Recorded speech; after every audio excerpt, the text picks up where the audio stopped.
Welcome to Indiana Sports Beat Radio, presented by Endeavor Hospitality Group and Andy Moore Honda of Bloomington. Looks over the middle, second guesses, fires, throws. Does he make the catch in the end zone? Yes! Touchdown! Oladipo to win it. Another one! He got Another it! one! Oladipo! Another one! Huge hole! He's at the 30! He's gonna go! 10, 5, touchdown! Jonathan Taylor! Galloway finds Rob Finnessy, who fires the three in. He hit it! Now, from the Golf Club at Eagle Point Studios, here's your host, Jim Coyle. Hello, everybody. Welcome aboard. Happy Wednesday. Hope you've had a good front part of the week. We made it to the midway part. Welcome aboard. Don't forget, we're brought to you, of course, by our great friends at Endeavor Hospitality of Bloomington, fine folks at Southern Stone Restaurant, Feast Market and Cellar, K. Bello, BB's Marketplace, the Courtroom in Bedford, more on the way, Pizza Pazzo, Hanks, all kinds of things coming. Make sure you go to my Wow Network and get your Wow Club card. You can get that on any of your apps as well. Shut that off. How's everybody's day? Hello to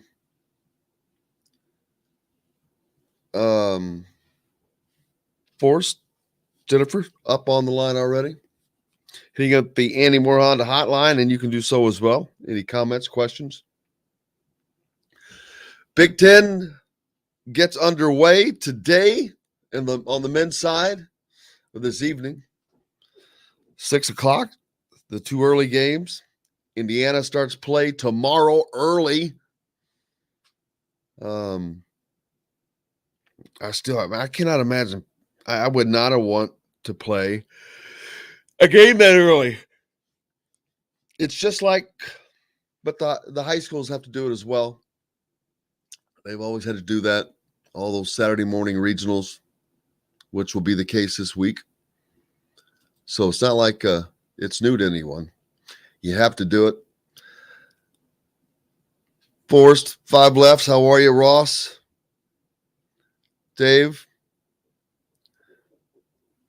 Yeah, let's hope they don't lay an egg. That's for certain. Absolutely.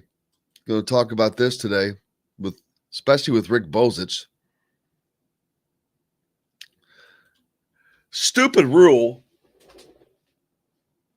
Bellarmine is a really small school. They're down in Louisville. I remember driving past it so many times.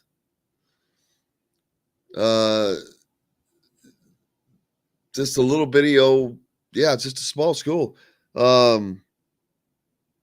Played Division II and played Division II basketball quite well. As a matter of fact, they won a national championship, but their coach, Scotty Davenport, used to coach Ballard High School down. I remember him coaching against Floyd Central. But super, super great guy. I'd like to get him on sometime. But they win the ASUN Conference tournament. And they did it. They were able to do it at home in Freedom Hall, of all places, where University of Louisville used to play their games. But they win the ASUN Conference tournament championship. Unfortunately, they can't go to the tournament because of this stupid rule. And I've looked, and I'm trying to find the reason. What is the freaking reason that you have to wait 4 years? I know part of the reason, if you want me to chime in on it. I do. Part of the reason is that back whenever teams would make the transition to Division I before this rule, teams could load up on transfers to try to build like sort of a super team. And so they implemented this rule so that they couldn't do stuff like that because they had Division II players on scholarship. They didn't want to screw those players over. It's something along those lines. The horse hockey. I mean, plus, how it wasn't easy to transfer. I mean, this rule's been in place for a minute, so that's back before the easy transfer thing came into play. Well, now imagine now with the one-time transfer rule, how easy it could be to make a team like that. Well, who cares? You can make a team like that with any team. I still don't get I'm that. not saying it's right. I'm just saying No, it's I get it. definitely I'm a still possibility.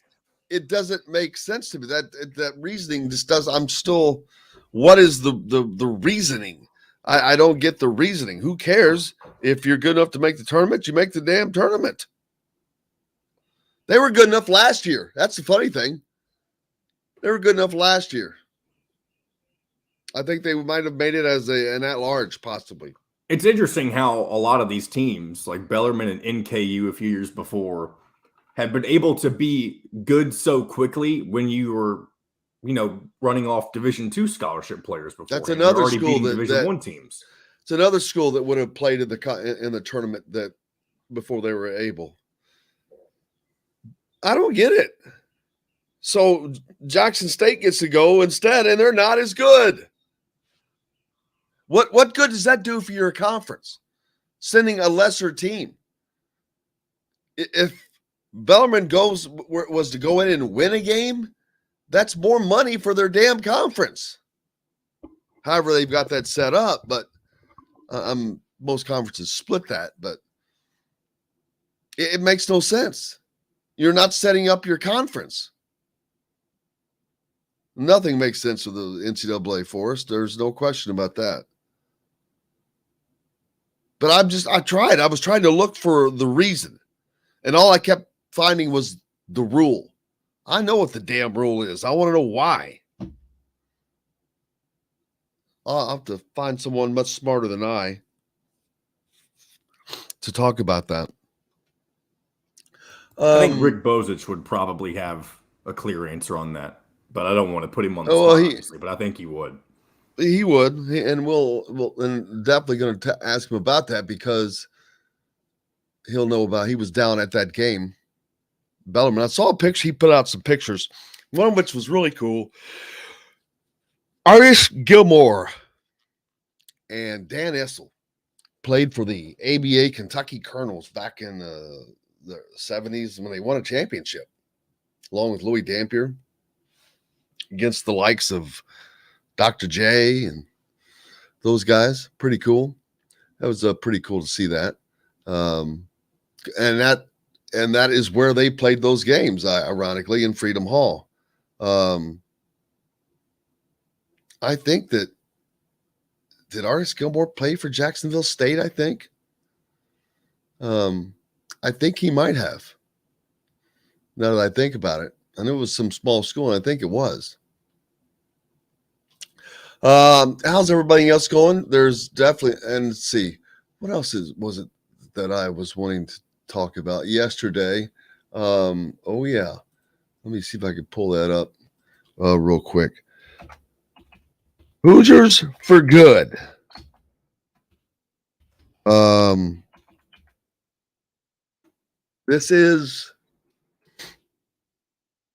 They announced it yesterday. It's a nonprofit.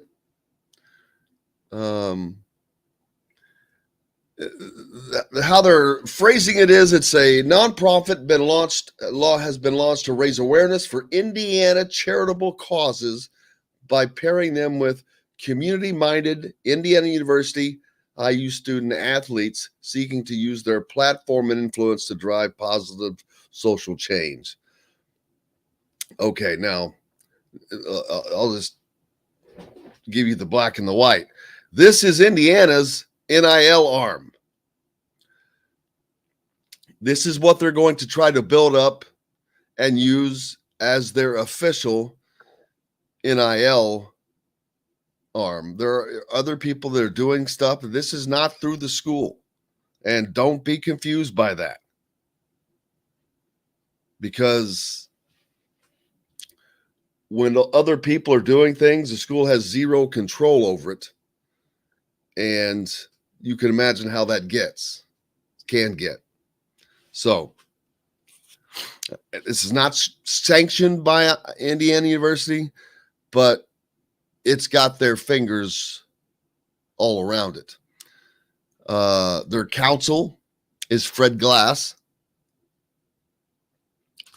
Let's see. The president is Pete Yorkman, I think, from Cook Medical Group. You have Calbert Cheney on there, and a mix of some other. Let me see. Where is my? Just saw it. I saved all that stuff. The entire list of everyone that's on this.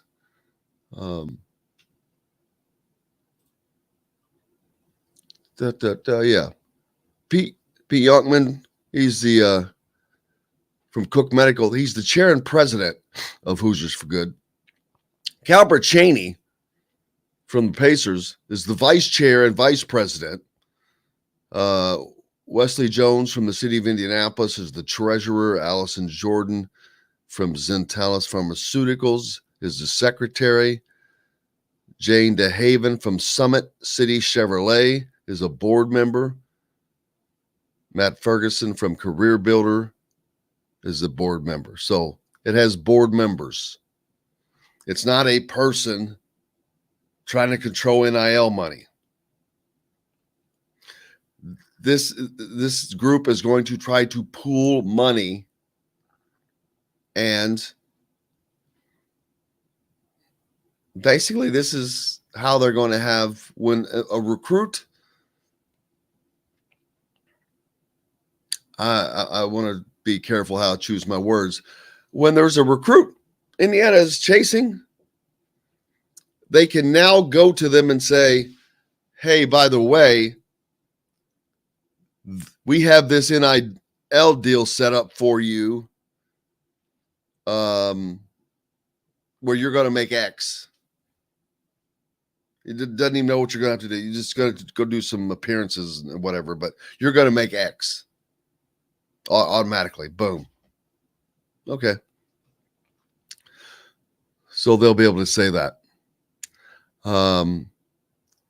Hoosiers, according to them, Hoosiers for Good uses this new tool of NIL the right way, the Indiana way, with integrity, transparency, diversity, innovation, and substantially impacting the greater good, said Glass. We are particularly proud of our incubator program, the first of its kind in the country, which will encourage every student athlete who is passionate about a charitable cause to submit a proposal for funding. I predict HFG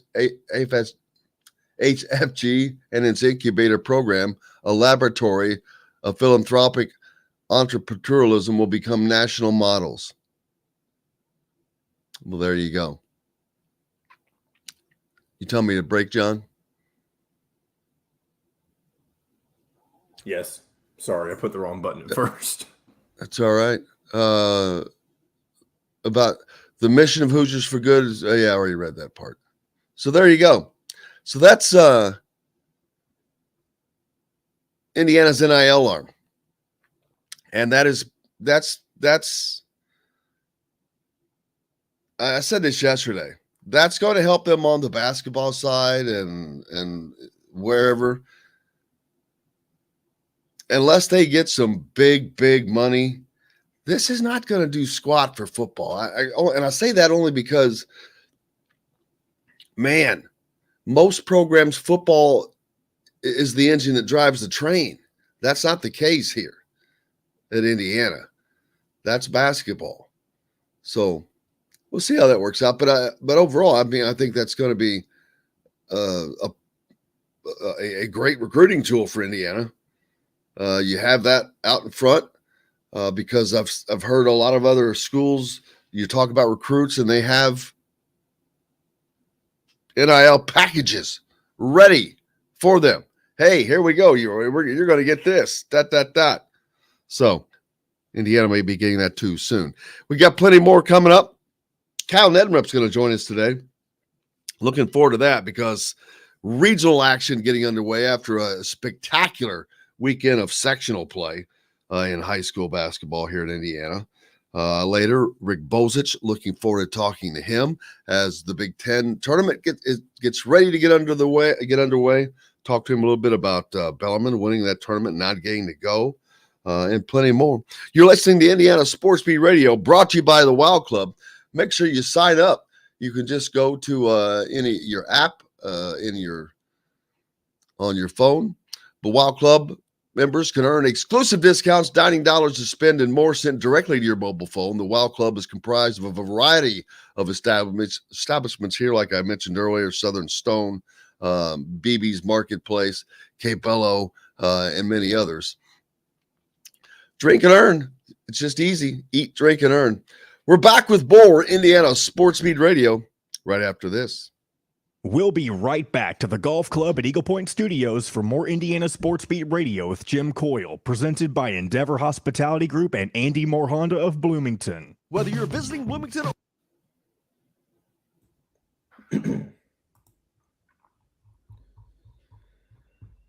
All right.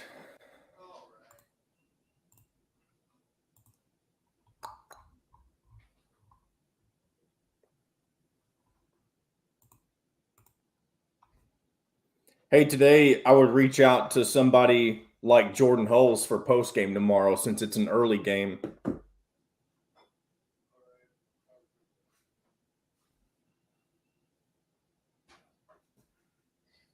That'll be interesting. I'm not even sure how involved I'll be in that. I'll make sure I have the stream ready, but the game's at 11:30. It'll be over at 1:30. Yeah, we'll figure something out. I'm not going to be able to pay attention to half the game because of the other show I run at 12. I'll be able to see the beginning and the end.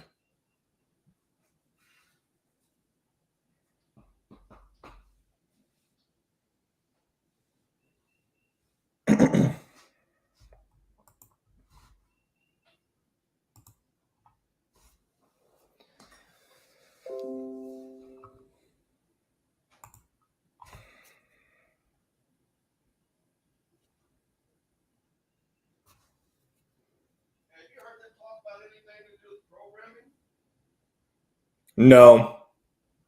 Hey, by the way, I've got some news. Zach Osterman just posted. Indiana football will hire Dallas Cowboys wide receivers coach Adam Henry to the same position. He will also serve as co-offensive coordinator, replaces Grant Hurd.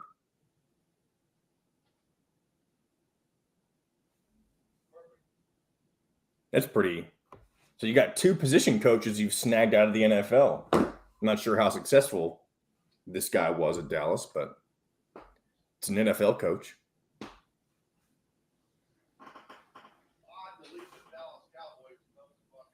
How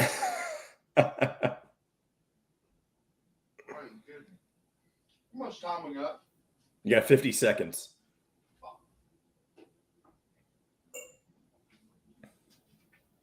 And then you'll have about 13 minutes here before Kyle joins us. If you want to run through those two Mike Woodson clips I have and talk about that kind of stuff. Man, I really need an extra 30 seconds. I got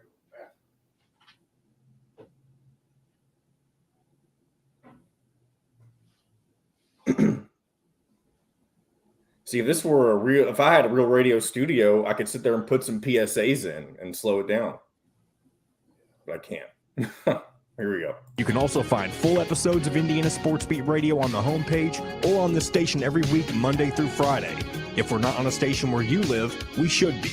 Ask for Indiana Sports Beat Radio. This segment is brought to you by Andy Moore Honda of Bloomington. Now back to the Golf Club at Eagle Point Studios for more Indiana Sports Beat Radio with Jim Coyle, presented by Endeavor Hospitality Group and Andy Moore Honda of Bloomington. Welcome back. I'm glad you made it halfway through the week with us, as we have. I was just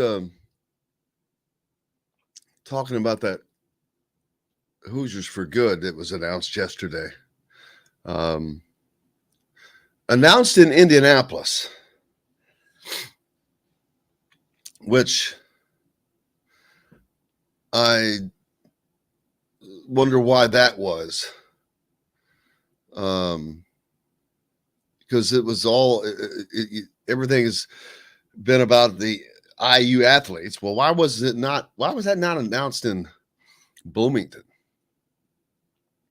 Just out of curiosity. And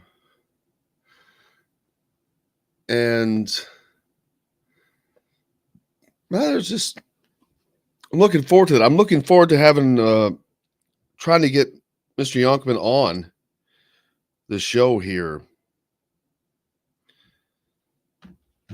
Friday, potentially Friday, looks like, so we can find out all about it, what they're going to be doing, and all of that.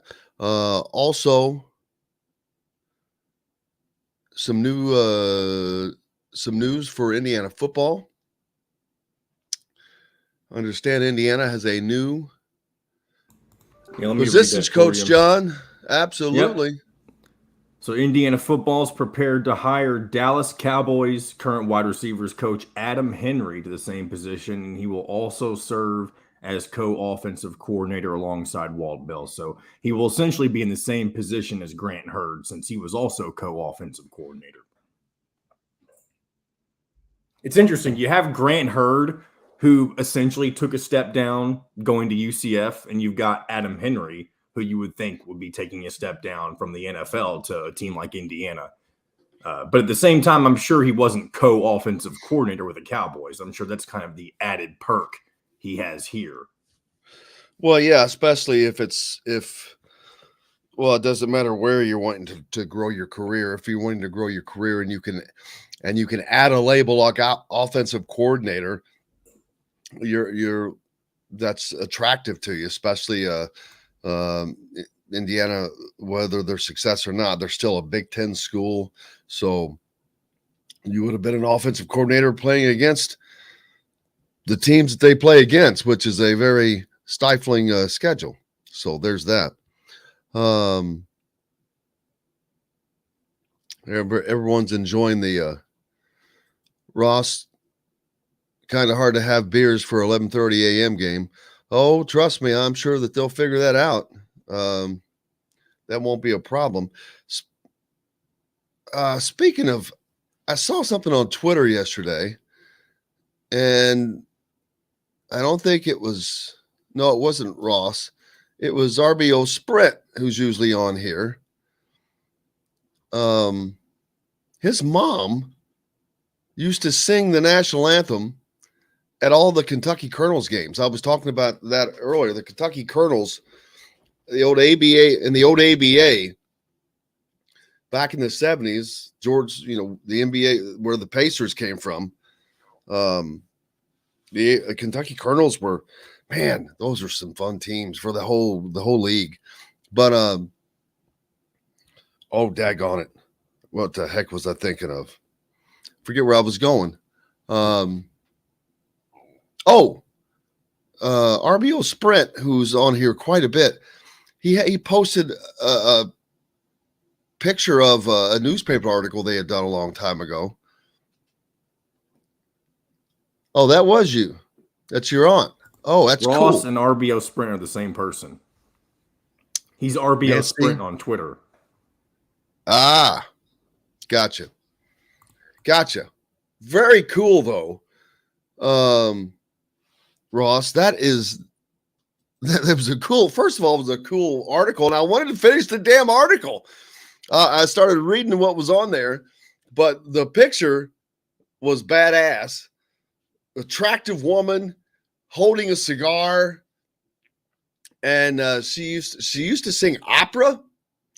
It was an IU graduate, and had a deal with the Colonels that she would sing the national anthem at all their games.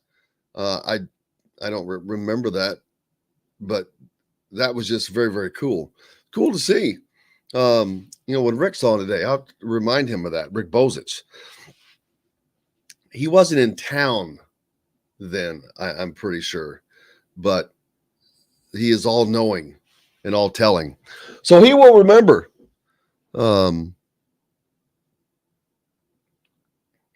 RBO Sprint, a blast from the past.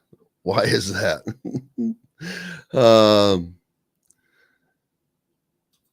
Ed says Scotty Davenport would be a good hire for Louisville. You know what?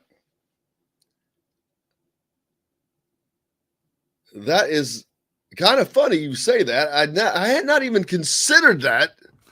And why I hadn't, because I have a comment with that too. This is a guy who started out coaching high school in Louisville at Ballard, went to Bellarmine when they were nothing. And I mean nothing. And then within a few years, they're competitive in Division II. And then they're knocking up, they're going to national championships. And now they move up to Division I. Boom. Within the first year, they could have played last year. Should be playing this year. Louisville needs people. The kids obviously like playing for him. He gets the job done. He's a Louisville guy. That would be, man. Here's the issue, I know though. I want to bring up one issue, and you may be thinking the same thing. Scotty Davenport would be almost a very similar situation in a different way, like bringing on Mike Woodson, in a sense that you're not going to get many years out of him. You're going to have somebody do what? How? Well, I disagree with that. How old is he? Let me check. I don't know for sure, but I know he's not that old. They just took on joining the Division I. I got me double checking his age. That's a chore. I don't How in think the world does this not have his age on here? I mean, he's obviously in his 60s. But and so is Mike Woodson. So anyway, my point being, if you like, you think Scotty Louisville Davenport, would care? You think Louisville would care if they got 5 good years? Yeah, well, that's what I'm saying. If you have him, you have to have somebody like a Dane Fife that could be his right-hand man to get him through those few years, and then maybe someone to take over the program after the fact. That's what it's I think. It's not going to matter anyway because it's not going to matter anyway because I think Louisville's going to hire Kenny Payne. Yeah, I think I'm totally on that train too. But it would be interesting. I think it would be if I were a Louisville fan, I think I could enjoy going the Scotty Davenport route just to see. Ooh, I think a lot of people would. He wins. Yep. He wins. Looking at his Bellarmine record right now, he's been there since 2005. What is his total? Doesn't have his total record, but he has he has 1 losing season out of his 16 with Bellarmine. Or I guess that's just Division II. If you include his Division I years, then it's they still don't have any because they didn't still only have 1 losing season or 2, whatever it was. But yeah, I think they would have potentially qualified for an at-large bid last year. But regardless, that's good. Also, I'll look forward to talking to Kyle Neddenriep when he joins us. JQ Roberts from Bloomington North, who will play in the Seymour Regional this weekend. 47 rebounds over the 3 games in the sectional. 47. That's a lot of grabs, man. I was at the opening sectional game he played in where he had 23 and 21. 23 points, 21 rebounds. He is definitely a rebounding machine. And I think that's where he does most of his damage for Bloomington North. If you're going to beat Bloomington North, you just need to keep him. You got to keep him off.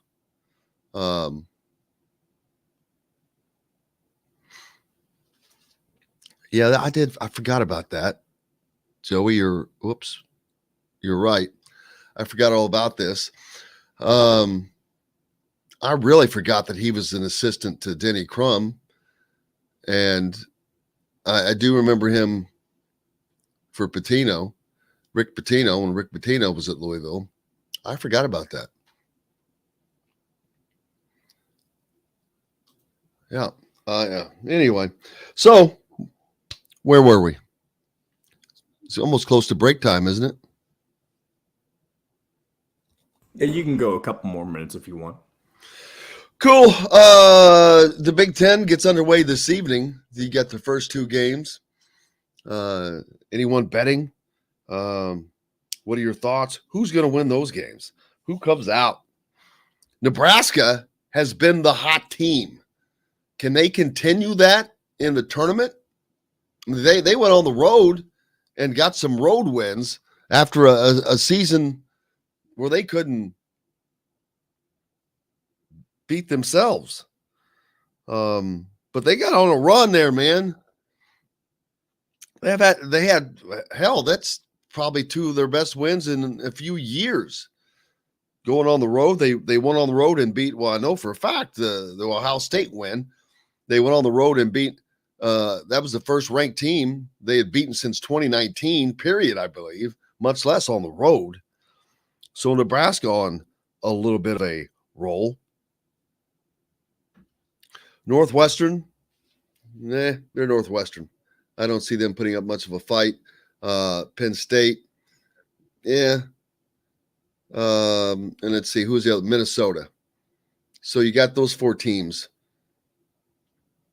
scratching to come out of that. Who do you think comes out of there? Does Indiana win a game in the Big Ten tournament?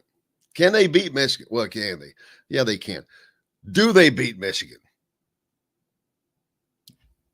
Or are they locked in for the NIT? Because that's the long and the short of it. Lose to Michigan, you're NIT bound. You beat Michigan. I think the committee would like to see Indiana in this tournament. They want names in the tournament. They prefer the names in the tournament. And that's one of the reasons why Indiana's still close. But their net and KenPom numbers are in the 40s. So that's also a reason.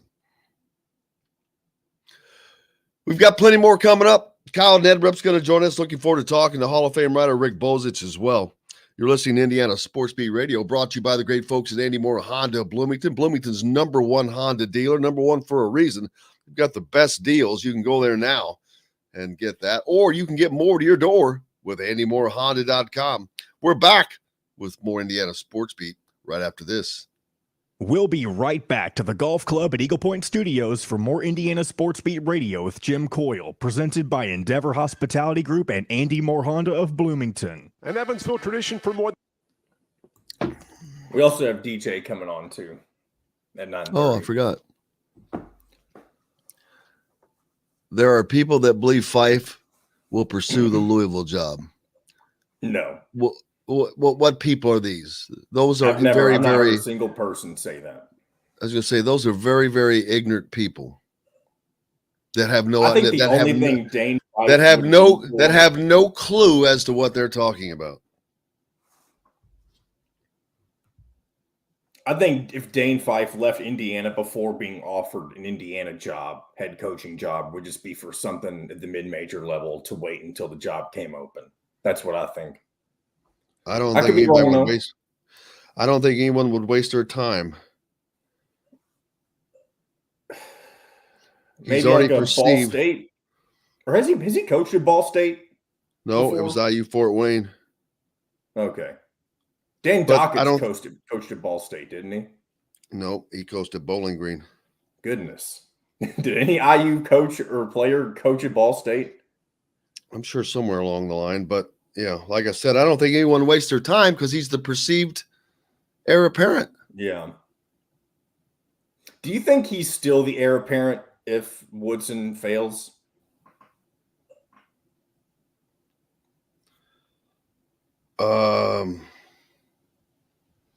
Yes. Interesting. I'm not saying you're wrong, but it's an interesting thought. I think that there's enough talk like yesterday, and that would be another quote to get, is him talking, and that may be the second one, but him talking about using the timeouts and all that and still learning and this and that. I have that on there for you, by the way. Yeah. This is Kyle's segment, right? Yep. I'm letting him know we're ready for him.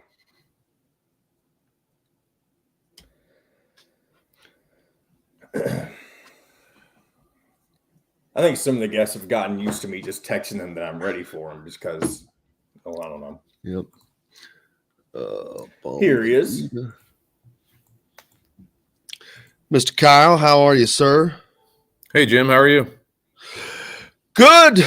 Enjoyed some high school basketball over the weekend. Where'd you go? Good stuff. Well, I went to Martinsville, and then I went to Seymour. Okay. All right, here we go. Because you get the best deals. And right now, it's the Certified Dream Deal Sales Event. Get 0.99% APR financing for well-qualified buyers on all 2017 through 2021 Honda Certified pre-owned Accords, Civics, CRVs, HRVs, and Pilots. See dealer for financing deals. Andy Moore Honda, Bloomington's #1 Honda dealer. Get more to your door with AndyMooreHonda.com. Come see us at the all-new Andy Moore Honda, now in Bloomington. This segment is brought to you by RE/MAX Advanced Realty, Indy Home Pros team by Cheryl Sizemore. Now back to the Golf Club at Eagle Point Studios for more Indiana Sports Beat Radio with Jim Coyle, presented by Endeavor Hospitality Group and Andy Moore Honda of Bloomington. Welcome back. It is Wednesday. We're halfway there. Joined now by Cal Neddenriep from the Indy Star. What a great weekend of sectional play, Kyle. I mean, there were just some great games, finishes, some surprises, everything you want from a tournament. Yeah, it's always probably the most fun week of the season, I think. You know, you get four nights of basketball in 5 days, and it's kind of you're trying to get caught up on everything, and then, you know, another night hits you, and then, you know, you get to the sectional championship, and there's always some good stories and some teams who, you know, you're surprised maybe to see, or you have some exceptional, outstanding individual results, and certainly saw that last week with especially Westfield and what they were able to accomplish with, you know, Braden Smith leading that group to their first sectional championship in their program's history, which goes back 100 years. So, you know, pretty amazing. And they had to do it by beating Carmel, which, you know, they knew that would probably be the case. And, you know, Carmel had some deficiencies this year. Their outside shooting for sure was, you know, questionable at times, but still, you know, great defensive team. And, you know, they hadn't lost a tournament game since the state championship in 2018. So, you know, it was pretty amazing accomplishment by Braden Smith and Cam Hafner and that Westfield team to be able to get that done. And now, you know, I think it further probably opened things up in 4A, but, you know, I think with their game against Homestead, not saying the winner will be the favorite, but the winner definitely in a pretty advantageous position there to probably win the regional title. So I think Snyder and Kokomo are both really good teams too. So you don't want to get too far ahead, but that Homestead Westfield game certainly sets up as a really good game in the first regional up there. Yeah, I'm looking forward to seriously, this seems like it's been kind of like the college season in which we talked about this. There was no one dominant team. You know, you've got Carmel, who had been a dominant team, and they get taken out. And first of all, I know your piece on Braden Smith, we might as well talk about him. What a sectional he had. And just, as you said, willed them to the tournament. You know, that's kind of Damon Bailey-esque back in the day.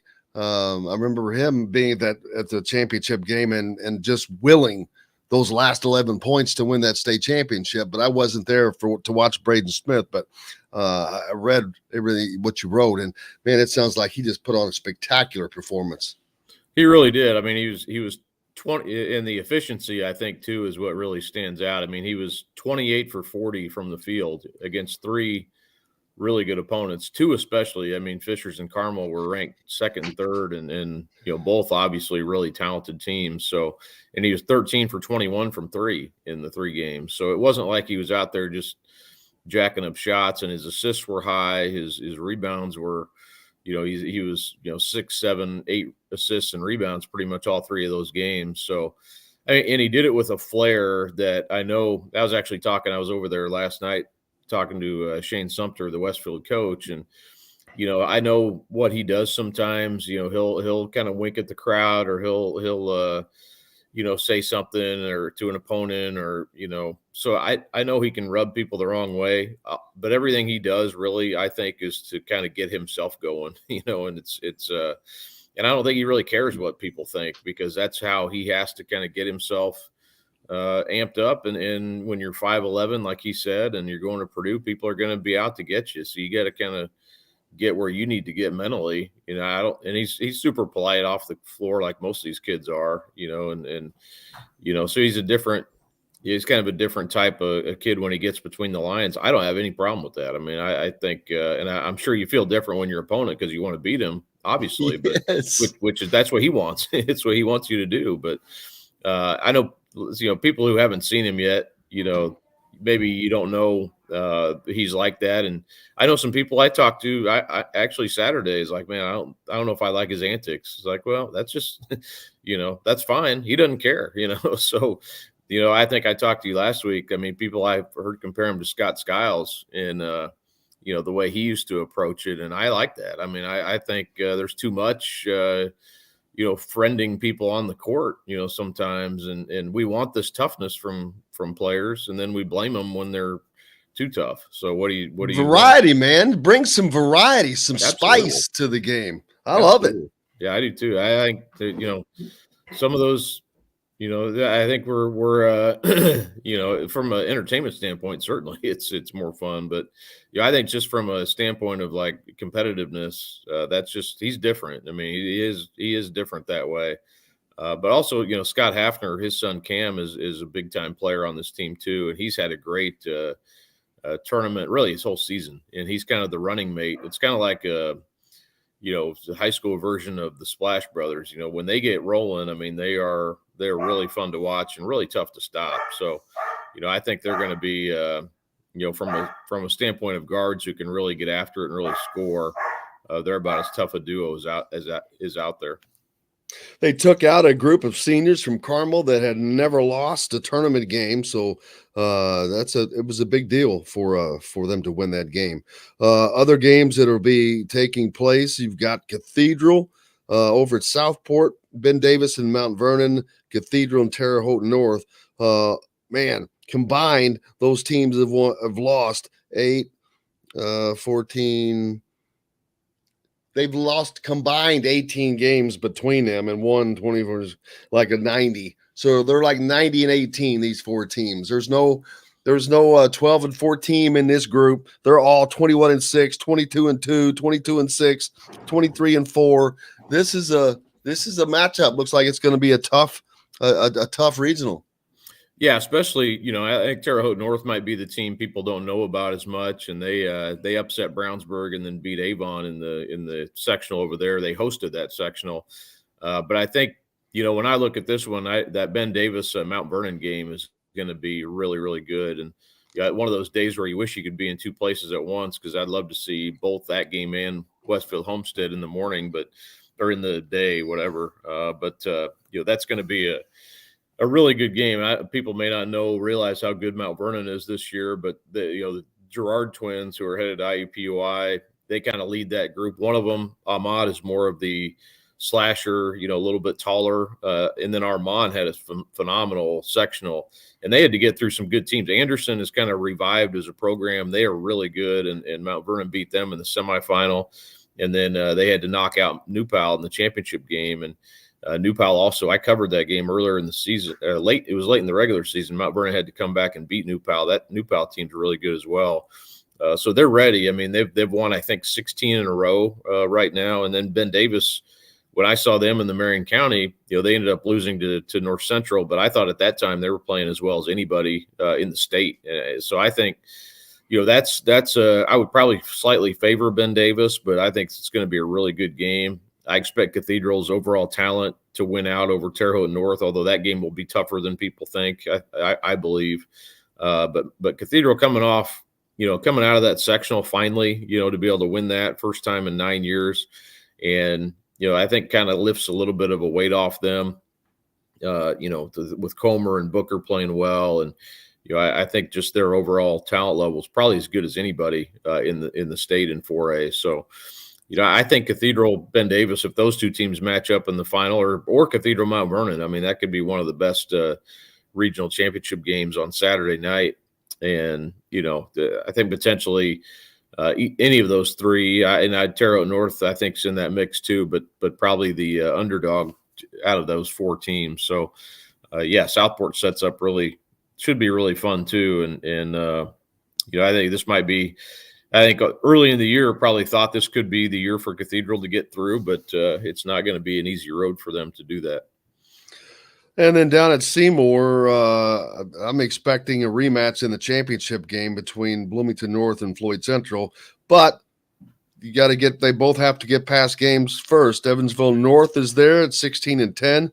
As they got out of that sectional down there to take on Bloomington North in the first game, and then the second game, Floyd Central will take on a surprising Franklin team. There's a losing record, 11-14. So there's your surprise to have gotten in there. Floyd Central beat Jennings County in overtime. It took overtime to get past them.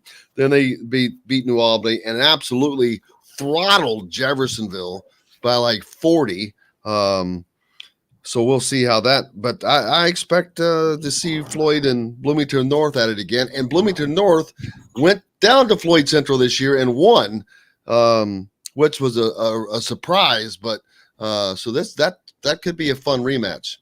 Yeah, that regional, I really thought, Bloomington North and Floyd were probably the two that you would pick to be the best teams. So I'm kind of with you. I think that is the matchup you would expect to see, and I think that'd be a great game. I don't think there's any way it won't be a close game anyway.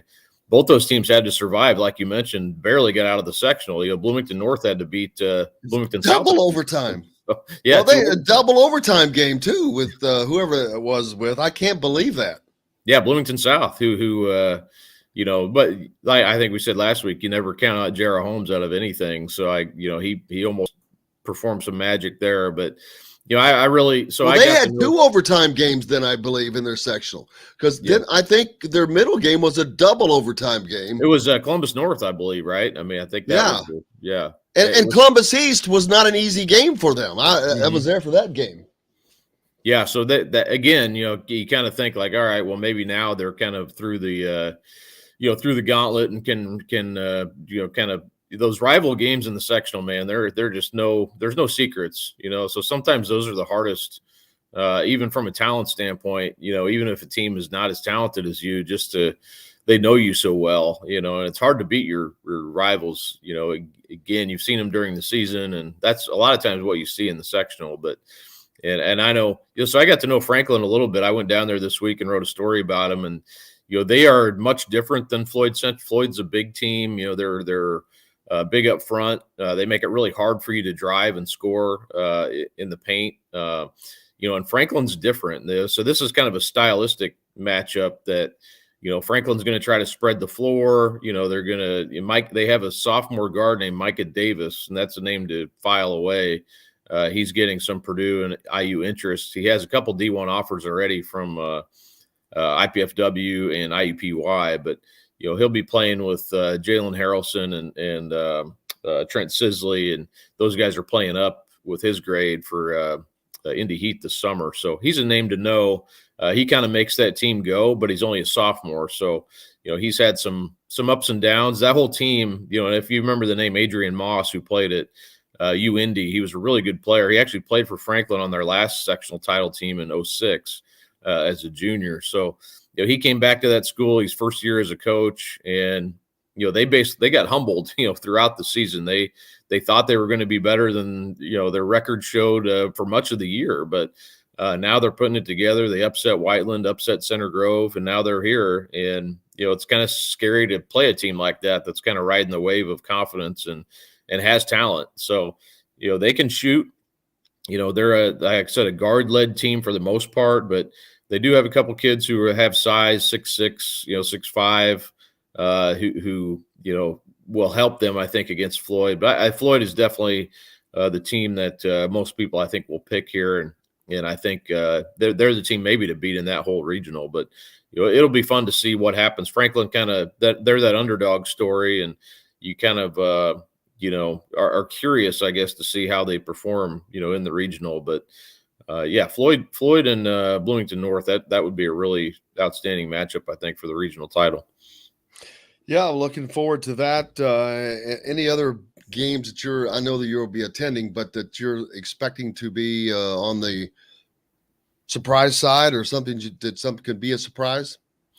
Well, I think something to watch in the lower classes. This is up north, but in 2A, you could have Blackhawk Christian and Central Noble playing in the regional championship on Saturday night. And those teams are both, probably maybe the top two state title contenders in 2A. So if you followed the Bloomington North story, their coach, Mark Davidson, battling cancer and is really, it's really an emotional story. He's not doing well physically, and but he's still there, and he's still, after every game, he gathers the teams of both teams and coaches and talks to them about his journey. And it's really a touching story. And, Central Noble, they're playing in the regional, trying to win their first regional in 21 years. And Connor Asijan, their star going to Wisconsin, is a phenomenal player. So that really, and that Blackhawk team's really good too. They have a junior named Gage Sefton, who's excellent. But so that'll be fun to see if those two teams, they should match up in the regional championship. So I'd be looking forward to that one too if I'm up. I think they're playing North Judson, but that should be a great game Saturday night as well. Looking forward to that, man. And I know you'll be a busy man as well. All kinds of stuff going on now. You've got the Big Ten tournament happening in Indianapolis. We've got the Indiana high school basketball going, women's tournament follow, the men's NCAA tournament, and NIT, all kinds of stuff. So it's here, baby. March Madness has arrived.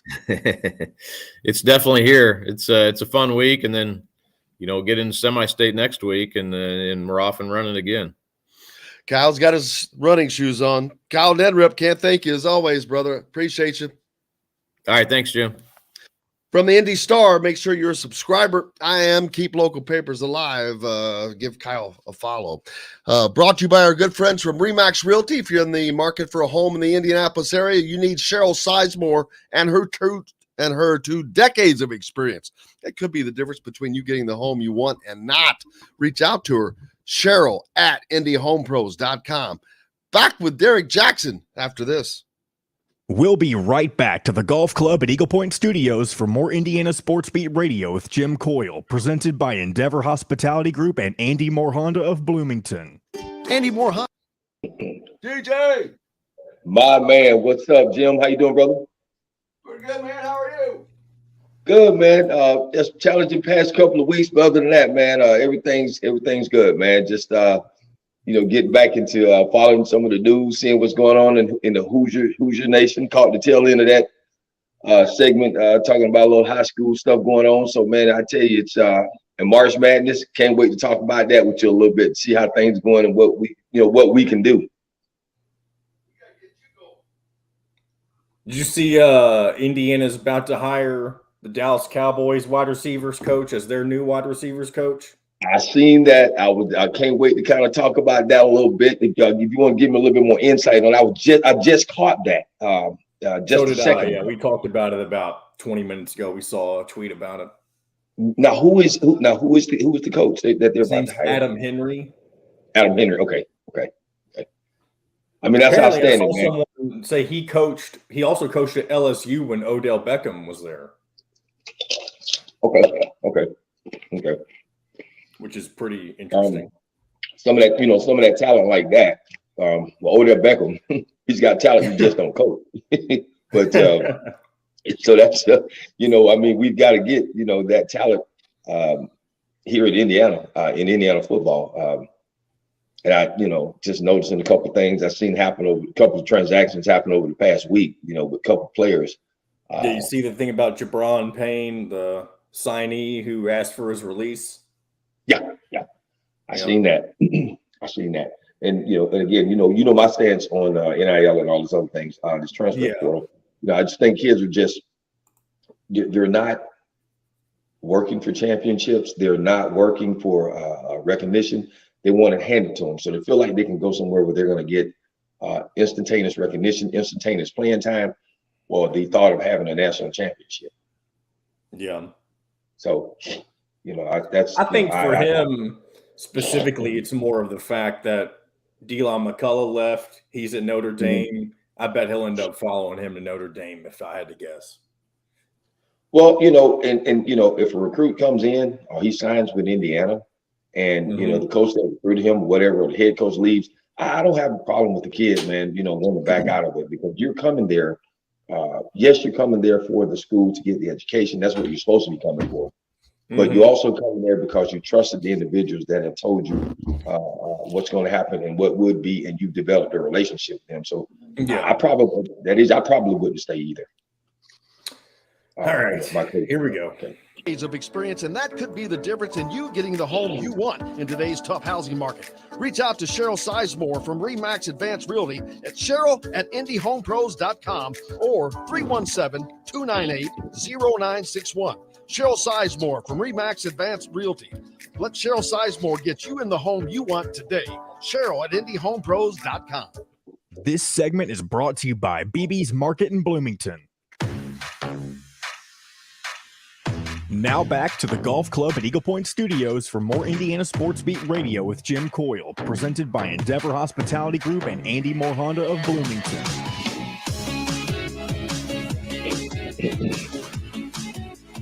Welcome back. It is Wednesday, and we are joined by our good friend Derrick Jackson. DJ's in the house. We'll spice it up a little bit. Well, that's our coffee, our caffeine injection, baby. Hey, what's guys, up, how Mr. you doing, Caffeine? man? Is the beard new?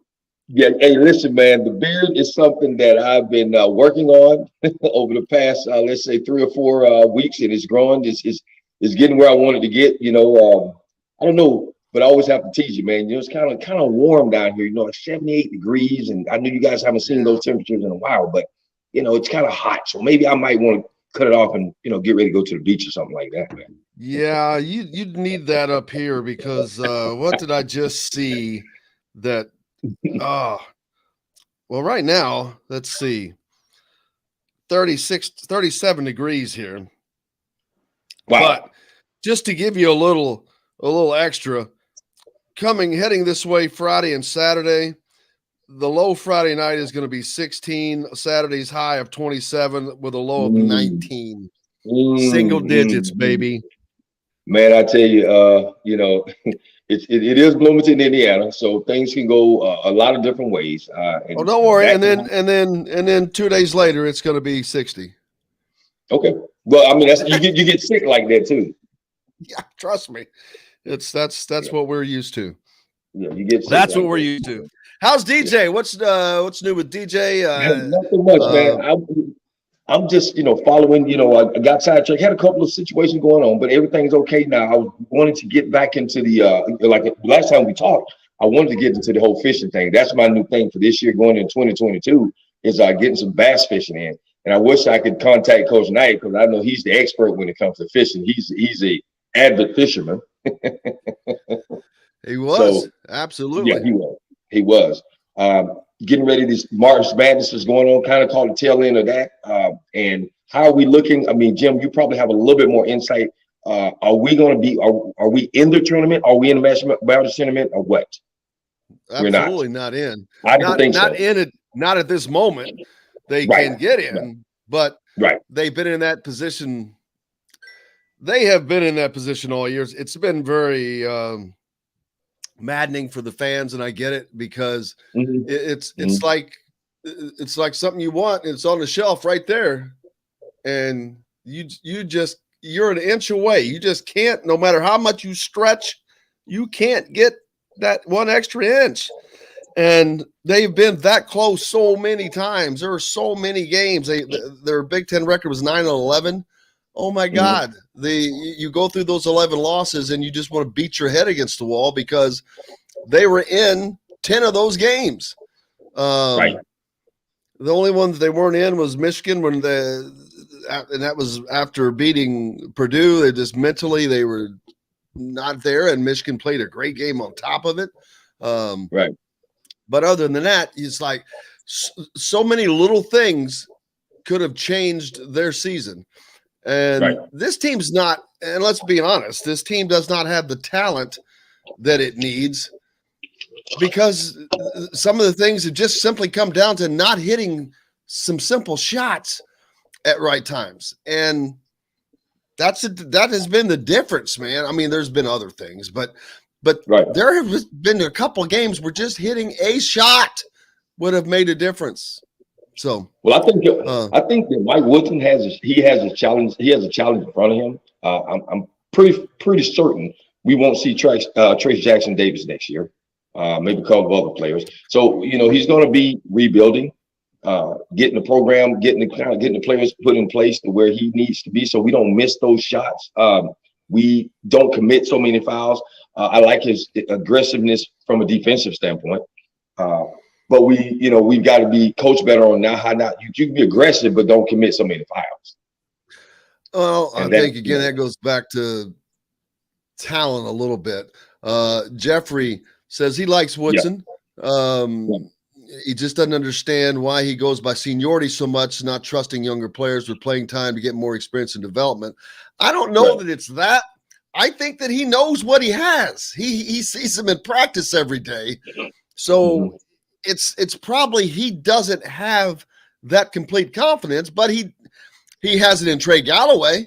So it's not that he doesn't. It's whatever reason. There's a reason why you don't see people on the court. I'll just tell you. I mean, it's Derrick, you know that. There's a reason. If somebody's not on the field, there's a reason. There is a reason. And let me tell you one reason that it is not. It's not that you're going to help us win. So I don't want to put you out there. If you're someone that they think that it can help them win in any whatever it is, you will be playing unless there's something else to keep you off.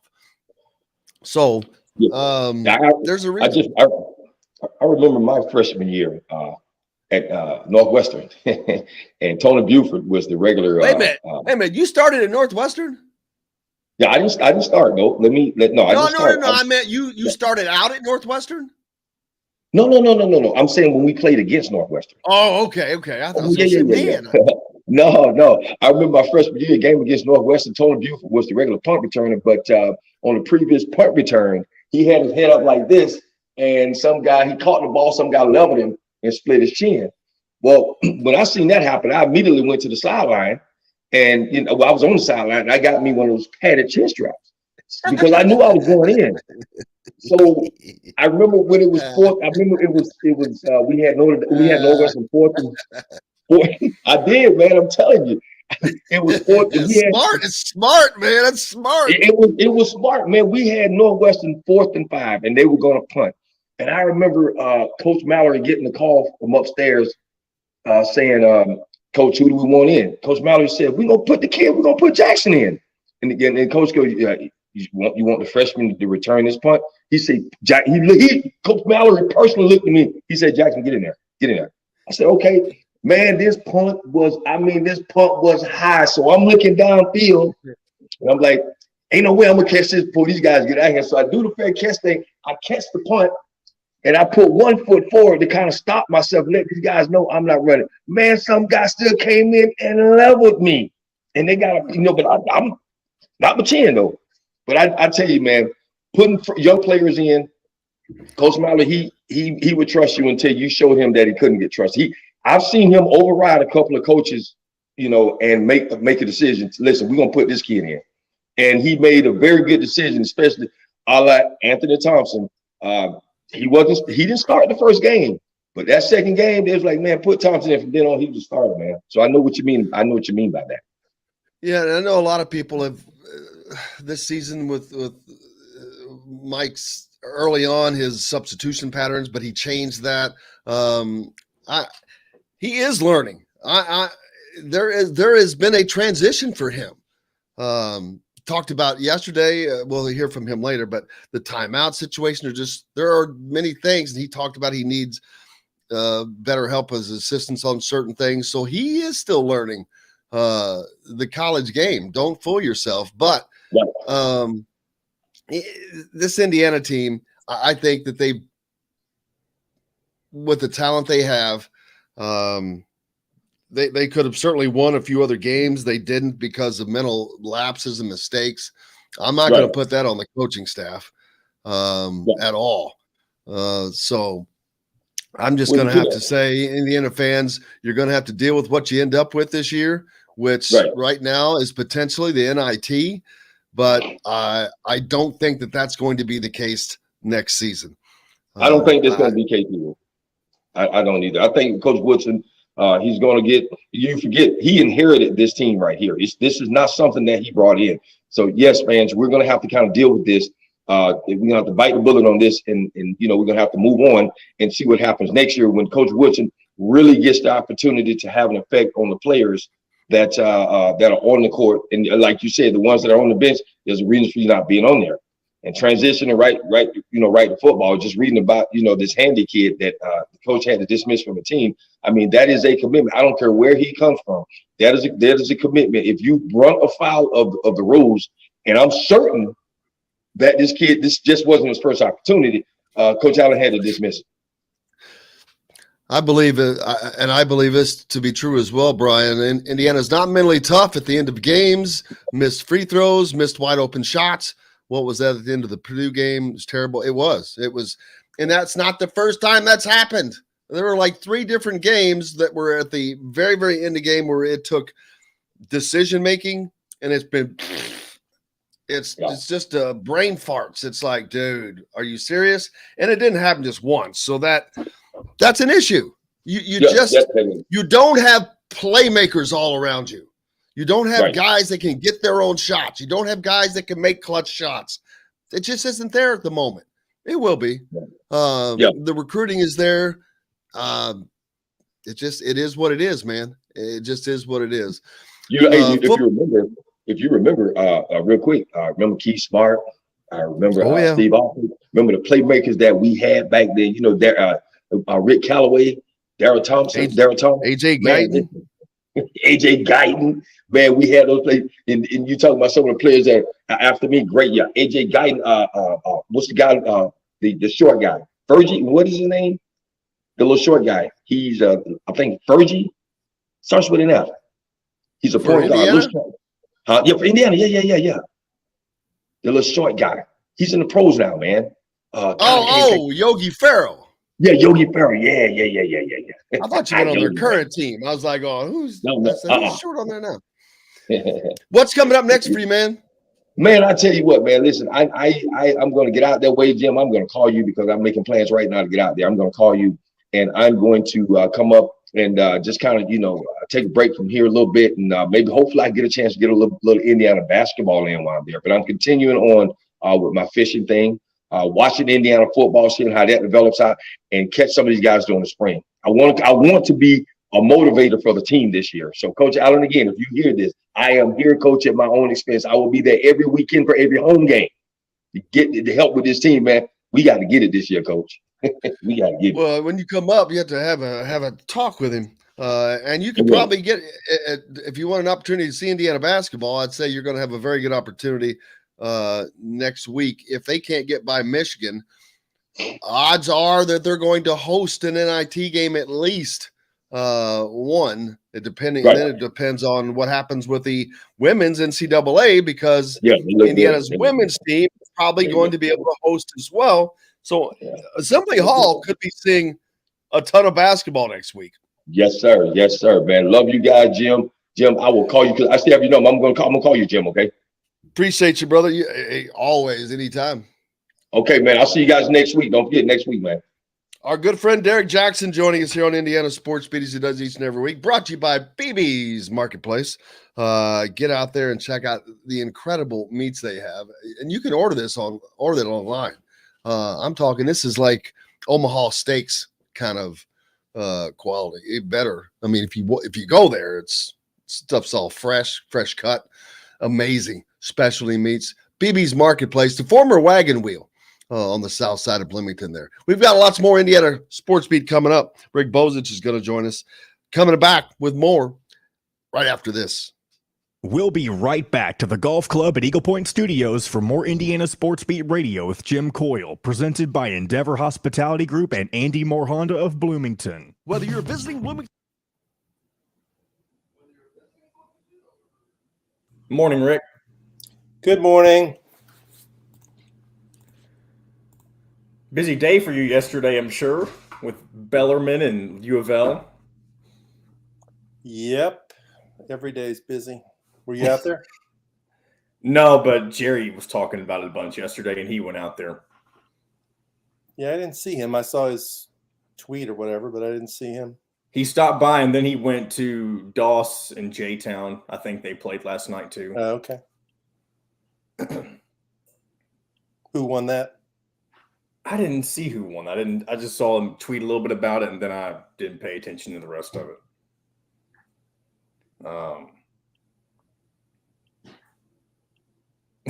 The March Madness Twitter account put out a really embarrassing tweet last night, I guess, said Jacksonville State is going dancing. The ASUN regular season champions clinch a bid because Bellarmine isn't eligible for the men's NCAA tournament. Wow. Who's that embarrassing towards? It's just embarrassing that they have to announce that, you know?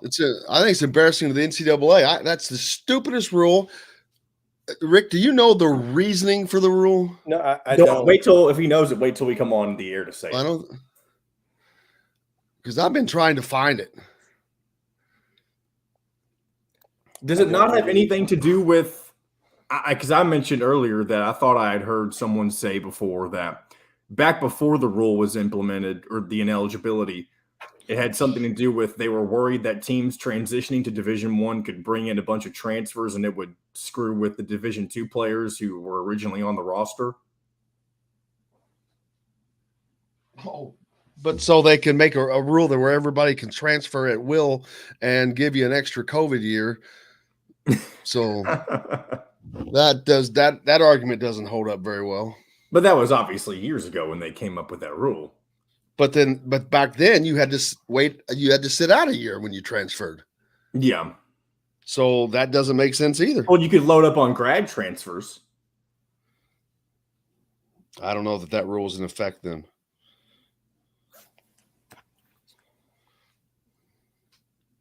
But it was a great scene, man. I was following all your tweets and wishing I was there. I was like, golly. I was watching the game on TV, and I was like, God, but oh my God, Freedom Hall looks so different. I kept thinking, I'm like, are they over in Broadbent? The roof. They took all the stuff off the roof, right? Yeah. Yeah. The banners and stuff. Well, I mean, it just looks so different. The end zones are different. The seats don't go back as far. There's like a shorter end zones. So they've taken all those seats out. 10 seconds. They've taken the old ones out and they put shorter ones in. It's only like 8 rows deep. Of Green River Road and the Lloyd Expressway. This segment is brought to you by Bubba's 33 in Clarksville. Pizza, burgers, beer. Now back to the Golf Club at Eagle Point Studios for more Indiana Sports Beat Radio with Jim Coyle, presented by Endeavor Hospitality Group and Andy Moore Honda of Bloomington.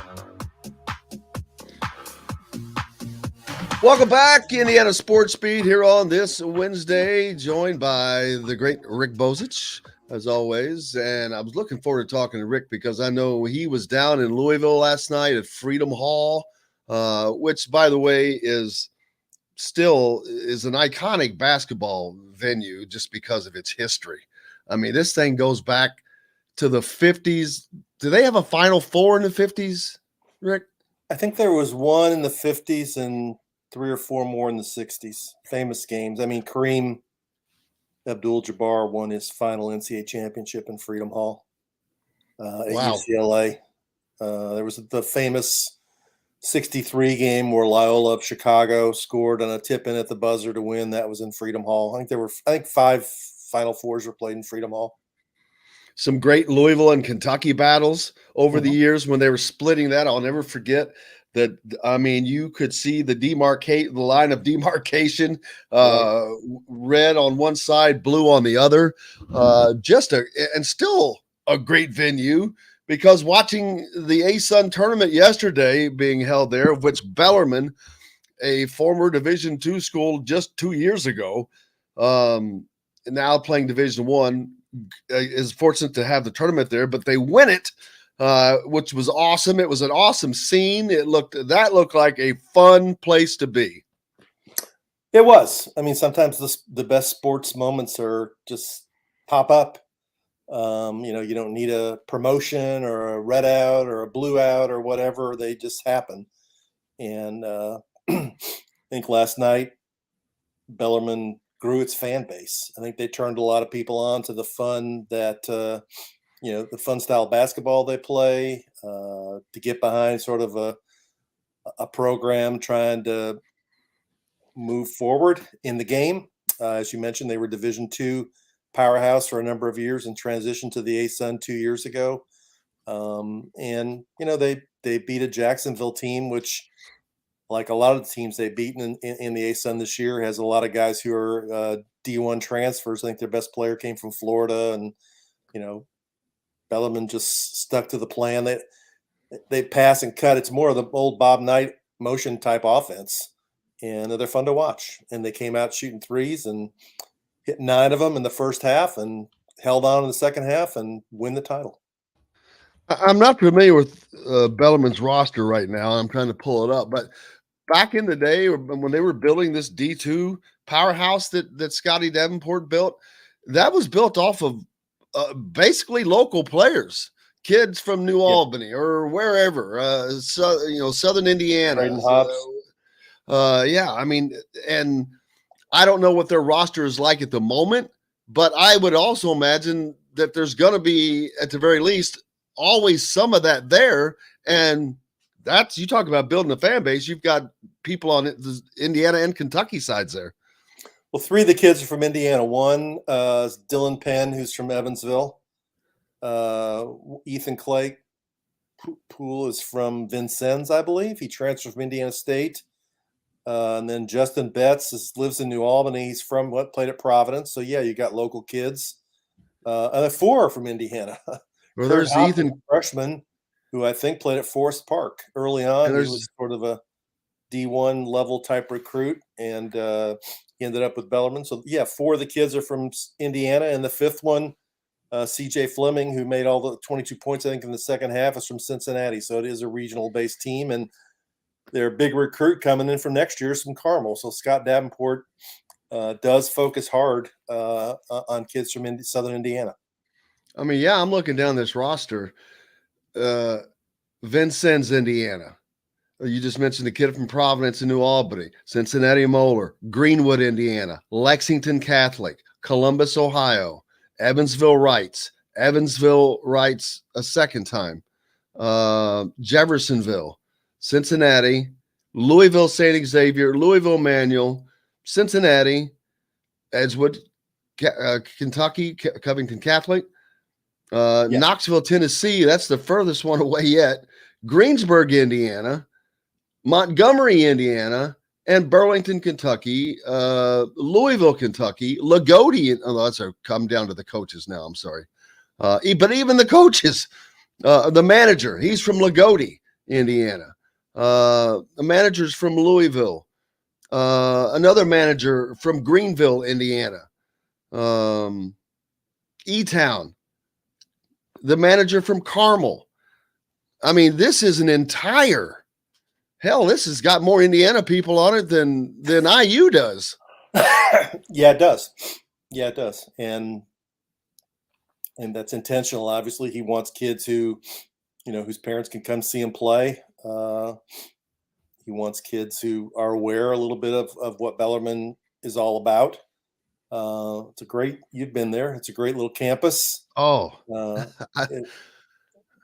I'm a fan. I'm very a solid fan. academic reputation, and they're an ambitious place. I don't know if they're going to keep playing in Freedom Hall. I know a few of their fans that wish they would have stayed in Knights Hall, but Scott Davenport has his own vision for building up the program. But I could see at some point them building a bigger, fancier on-campus arena. I thought it was Freedom Hall is located at the fairgrounds in Louisville, the state fairgrounds, and they have another arena there, Broadbent, and which is actually where I thought that they were when I saw some of the pictures because of some of the changes. I'm like, damn, they must be in Broadbent, which would also not be a bad idea because it's a smaller venue, not as much to fill it, but I can't remember what that thing holds. If it's not any different than Knights Hall, then it wouldn't much matter. But yeah, I mean, they had a crowd. There was a crowd there last night. How many people would you estimate were there? The announced attendance was 6,251. That was Bellarmine's largest crowd, and it was the second largest crowd ever in the ASUN tournament. Yeah, somebody mentioned something earlier that I had not even considered, which I know probably won't get any legs, but has Scotty Davenport drawn any interest as a potential coach for Louisville in their search? Yeah, it's been discussed. His name's been in the discussion. It was more in the discussion the previous time when Chris Mack was named, but yeah, I've heard some people bring it up. I'm not sure, how serious it is, but yeah, he's been discussed. That would certainly put a knife in Bellarmine's balloon. But I don't expect to see that. But just congratulations. It was fun to watch. There's not a nicer guy than Scotty Davenport, and congratulations to them. That was just fun to watch. And hey, yeah, I'm a fan, man. I have been and will stay that way. The Big Ten tournament gets underway today. All the magic starts. The bottom four teams playing today, but then tomorrow Indiana gets underway with the first game, and it's against a Michigan team that's playing well, but also needs to win. I think that they need this win too. I don't know if they need it as badly as Indiana. Maybe they need it worse, but this is another play-in game, and Indiana has had several of these, which is amazing to me because they keep losing them, but they're still in play-in games somehow. Yeah, frankly, I've been surprised that some of the projections have them like the first team out or second team out. I would think they'd be deeper on the chart than that. I think there's a little bit of most of the bracket projections I've read said they need to win 2 games. Some people say they have to win 1. I would think it would have to be 2 just because of the way they finished the season. But Michigan, when they played them in Assembly Hall, that was to that point in the season their worst performance of the season, and over the entire season is probably one of their 2 worst performances of the season. And Michigan played phenomenal. They made shots, and they ended up winning by 18. That was sort of the start of Indiana's downfall. Yeah, it came off of the emotional win over Purdue, and they were just not there. And plus, Michigan played a great game, but Michigan has to be scary. They just won a game without Hunter Dickinson even playing. Right. So that's not a good hope for Indiana, but they definitely need to win. I've gone back and forth on if they beat Michigan and play Illinois solid, I still think they have a chance, just only based upon what I'm seeing on these projections. Because I was surprised. I was like, I think yesterday I was looking and Lenardi had him still just in his first 4 out, which I was like, wow, if they can win a game and then not and play well against Illinois, that might be enough. I don't know if it's the net rankings and their KenPom numbers staying pretty under 50 in the 40s. It's helping them, obviously. But they just they've had a few good wins, but they've had so many opportunities at wins and just couldn't get it. And I'm shocked that that's not sticking in the minds of these pollsters more than anything else. Yeah, I think part of it is, a lot of other teams in the same boat with them have the same issues. And what it's always going to come down to is, in some of these conference tournaments, and to date, I don't think there have been very many of surprise winners of these conference tournaments. If some team, if Nebraska gets hot and wins the Big Ten tournament, or if, I don't know, TCU gets hot and wins the Big 12, or, Oregon State wins, the Pac-12, some off the wall team wins. Looking, the Big Ten is wide open this year. Is I guess the best way to put it. I have no clue. If I was making a bet, I'm like, oh, it would just be a guess. There's no. I don't think that Purdue is any stronger than Illinois. That Wisconsin shouldn't win it, but they probably will, because that's all they keep doing is winning games. Does a Michigan team get hot? Do they respond to Juwan Howard coming back? There's so many things that's going to play into this, and it's much like college basketball this year. The parity has been awesome. There's some really good teams at the top, but there's nobody dominating.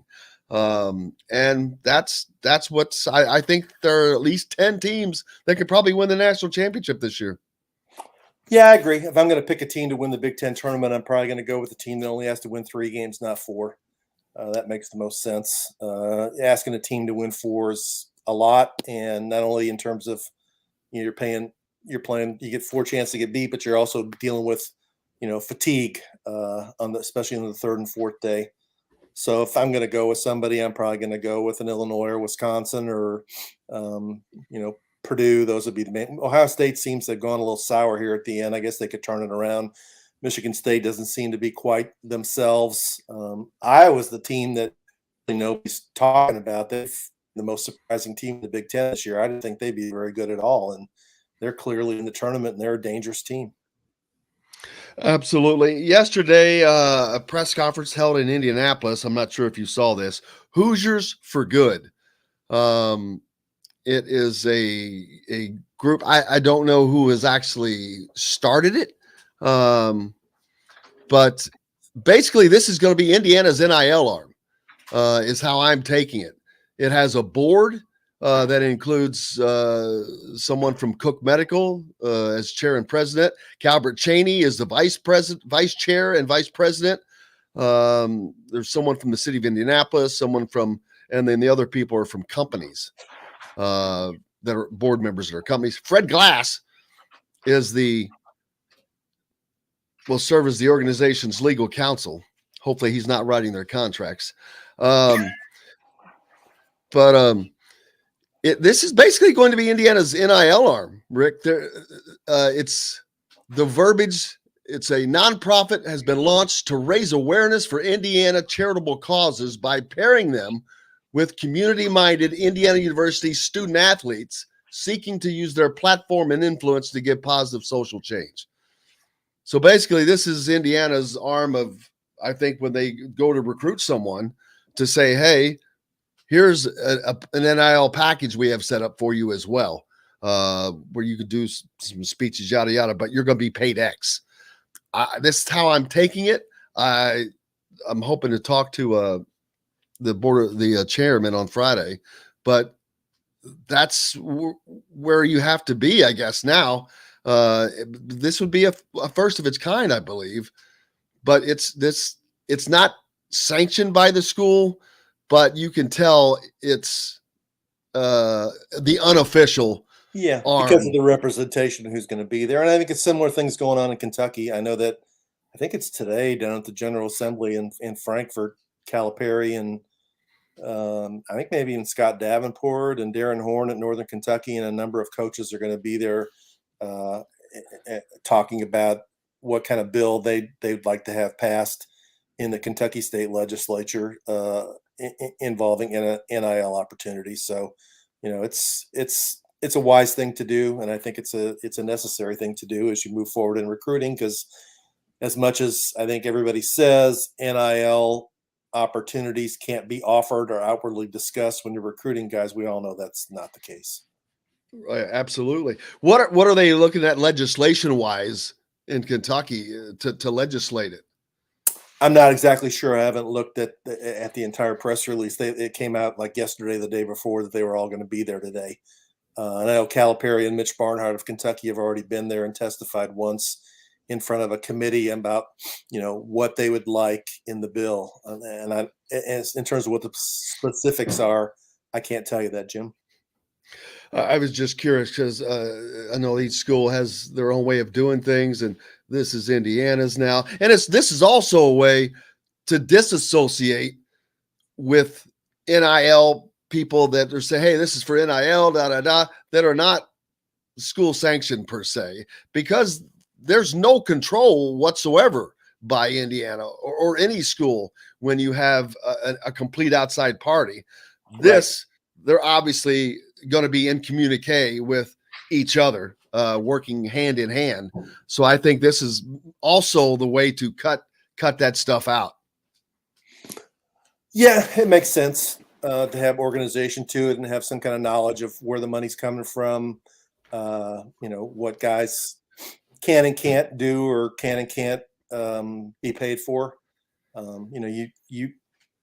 think you run the risk of having your athletes be associated with things that wouldn't reflect well on the school. And I think you want to minimize that as best you can. What's come up for you this weekend? I know it's a busy, busy week because every major conference tournament is going on. If they haven't started yet, we'll be starting today, most likely. Yeah, I'll probably see tomorrow. I'm going up to Indy for the game. It's 11:30, right in the morning. Yep, nice start. Early game. Louisville plays tonight at 9:30 against Virginia, a team they just lost to at home last Saturday. They played them twice and lost by 10 and 12. Louisville might have played its best game of the year last night in beating Georgia Tech, although Josh Pastner did bench his two best players for the start of the game for, quote, disciplinary reasons. So we'll see. Virginia's been probably the hardest team for Louisville to beat since they've been in the ACC, and Virginia's sort of a quasi-bubble team too. They're in worse shape than Indiana. So, but it's Tony Bennett. They could get on a roll, and they're a kind of team that could win the ACC tournament and then steal a bid. Kentucky doesn't get started until Friday in the SEC tournament, which is in Tampa this year, and it might be the best tournament in the country if you get down to the seeded Final Four of, I think it's Kentucky and Auburn on one side of the bracket and Arkansas and Tennessee on the other side. All four of those teams are really good. So it's a big conference tournament week of today. You'll have wall-to-wall basketball. Doesn't the Big Ten start today? Yep. Two Big games this evening at 6 o'clock this evening. Games today. There's the Big East starts today. So, this is one of those days where you can watch college basketball all day long, and we'll kind of keep another eye on the Louisville basketball coaching search, because as soon as they get eliminated, that's going to be topic one in this town. And some people will even keep an eye on how Rick Pitino's doing in his conference tournament. Yeah, I'm glad you brought that up because I was reading about that yesterday and how people wondering, is this just a stepping stone for him, yada, yada. And he's saying, no, this is his last job, which with his age, I was going to say, you'd like to believe that with his age, but he just can't stop. I just can't see him not coaching. I just don't see him retiring. Yeah, as long as he has his health. And I kind of tend to believe him. I mean, he's back in New York. Yes. He lives on the golf course at Wingfoot. There's no pressure. He's the king of the hill in that league. He's been to the mountaintop and other places. I don't see him going to like a Georgia or a Maryland. That doesn't seem like a Rick Pitino type job. So not at this point. I mean, he's what, 70, 69, 70? 69. He'll be 70 in September. So yeah, I mean, why move now away from where he's wanted to get back to for so long? Yeah. And also he's won 800 games. This was something I was thinking of. How many years was he not in college coaching? It's like a dozen. I mean, a decade probably between the Celtics. Wasn't he there for like 7 years alone? No, the Celtics was 3.5, well, really 4 seasons. The Knicks was 2, so that's 6. And then Greece. He's been out of the game the last, he was out of the games 2 years after Louisville when he coached in Europe, so that's 8. He was an assistant coach, I think, with the Knicks between Boston University and Providence, so it's probably close to 10 years he missed. I mean, he could very probably possibly be the winningest coach of all time in college basketball had he coached in those years. Yeah, especially if he would have stayed at Kentucky. Oh, where he had it rolling there. I mean, people forget he was in the 96. He won it all. 97, they lost in the championship game. In 98, his players, Tubby Smith, Tubby Smith won it all. So, yeah, he had it rolling then. Rick, I can't thank you enough, man. Get rested up. I'm sure you got your running shoes on as you're going to be busy running around this week. Look forward to seeing you. All right. You going to be there tomorrow? Yes, sir. All right. I'll see you there. Absolutely. The great Rick Bozich, Hall of Fame writer from WDRB.com. Make sure you give him a follow there. Complete coverage of all things sports related and around in this region. We've got plenty more coming up here on Indiana Sports Beat, brought to you by Bubba's 33 in Clarksville. If you're down that way, stop in right off of I-65. Pizza, burgers, beer. Back with more right after this. We'll be right back to the Golf Club at Eagle Point Studios for more Indiana Sports Beat Radio with Jim Coyle, presented by Endeavor Hospitality Group and Andy Moore Honda of Bloomington. Whether you're visiting Bloomington. Clips. We'll do the clips. Sounds good. Clips. You're going to have a little more than normal time because we started late today. We did? What time? What time we go till? Give me 1 second. I'll tell you. Let me get. Well, actually, I can still see. We still have. I'll tell you exactly. It's 10 minutes. No. 10 minutes. We go till 1:56. I mean, 20 minutes. A little under. Yeah, you'll have about. We started about 5 minutes late today. 20. 5 or 6. 20 minutes. 20 minutes. Okay, dokie. Get the comments in, the questions. That's where we'll turn to that now.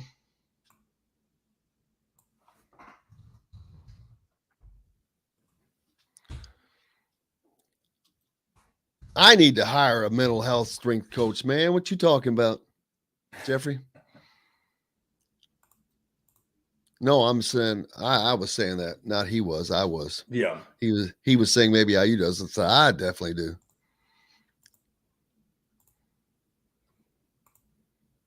Yeah, I didn't understand that.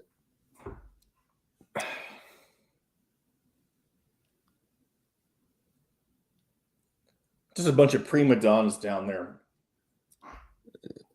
Yeah. Who cares?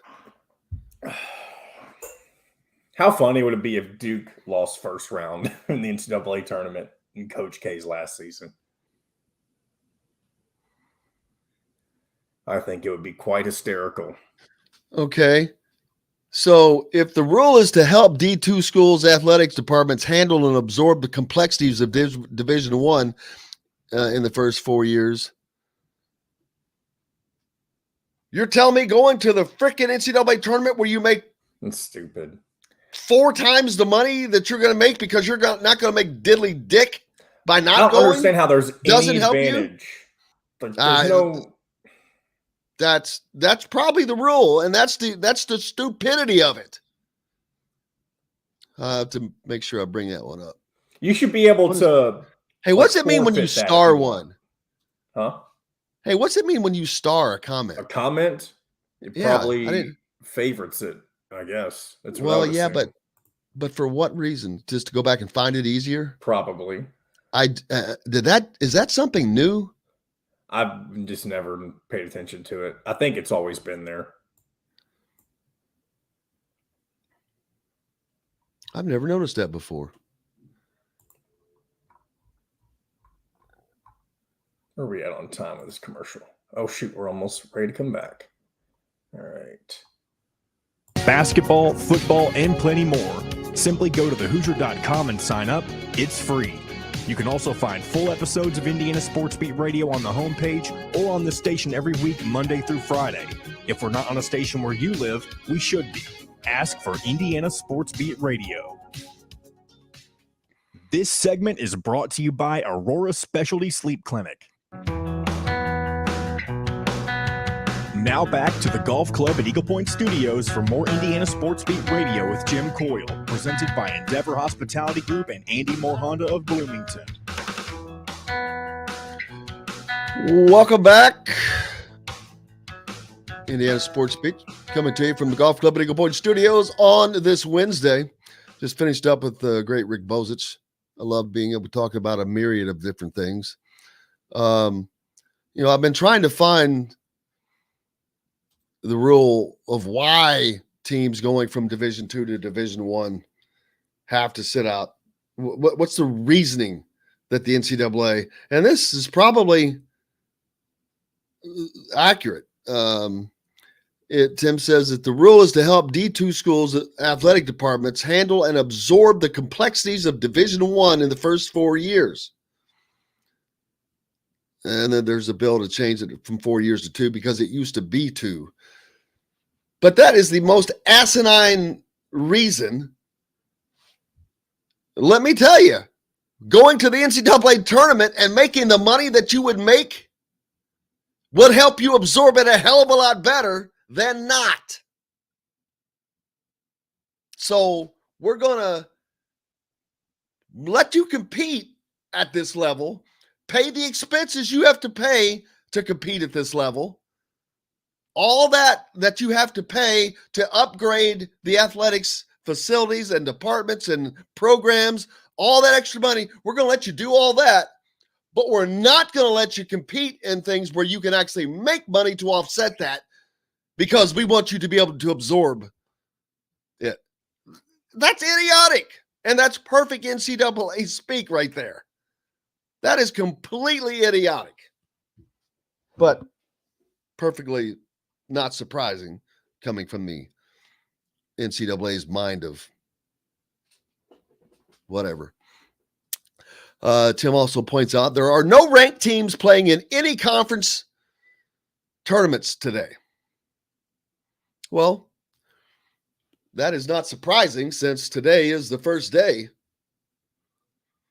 of. He's not just talking about the Big Ten, though. He's talking about conference tournaments that are already going on. Well, like which ones are already going on? A lot of the mid-major ones, like we had the exactly. A-Sun last night, obviously. Exactly. Yeah, exactly. Bellarmine and Jacksonville State would expect them to be ranked. You're not good. That's what I'm saying is you're not. This is the beginning. The big conferences are just now starting. The mid-majors play before because they can get some attention and TV time that way. Because if they played at the same time, excuse me, as the Big Ten, the Pac-12, the Big 12, the SEC, who the hell's going to watch the A-Sun? So they got some attention then by doing that. Now the big boys start. So bigger games won't come until tomorrow and even on Thursday for many conferences with the double buys. Big Ten, for example. The top 4 teams won't play for 2 more days. But I love it. March Madness. I mean, seriously, you can, if you're able to sit in front of a TV, which not many people can, fortunately, if you do it for a living, that you get to do. Jeffrey said earlier he feels like TJD has a mental block with his shooting. I'm not sure what it is, but it's certainly it's great around the rim. Matt says if Painter can't get this Purdue team to the Final Four, how should they look at the season? Great question. He says a failure, and his Purdue friend said that he was crazy. Well, I guess that depends on, I mean, failure is a hard word to put on it, but this was thought to be, you have Indiana fans who are upset with this past, or Indiana football fans that are upset with this past football season because of the expectations. And there were many. I had them for the team as well. I was just utterly shocked at what I saw. This Purdue basketball team has not done that, but they've also not quite lived up to the expectations. They were expected to be one of the top 2 teams in the Big Ten. They haven't been. And I'm just not saying that they can't win this Big Ten tournament. They can. I just don't think that they're the best team in the conference. I just don't. Their defense is just not good. And I talked about this with someone yesterday. You can't win for long if you're not playing defense. To be honest with you, this Indiana team is so offensively challenged. If they weren't as good as they are defensively, we wouldn't even be talking about them having a chance. Forget the NCAA. We wouldn't be talking about them playing in the NIT, I don't think, if they had not have played as well defensively as they did this season, because offensively, they're just too challenged. They're challenged in too many ways. They're challenged with having a guy to hit the shot, having a guy to make the shot, having the guy to not make the turnover at the absolute wrong time. They don't have that because that's exactly what they have done 10 times in the Big Ten this season. Many times in those 10 games, they had the opportunities to change all of those losses. And I know that you can always go back and look at that, but I'm talking about there are just some where you just really shake your head. The other day, bad pass, you heard, actually we need to get to those clips. Mike Woodson talking about, bad pass at the end of it. Why? Xavier Johnson, what was that? I mean, you had 2.5 freaking seconds. Wisconsin, was it the Wisconsin game where he had 5 seconds to bring the ball up the floor, or Ohio State, or whoever it was, and wasted that?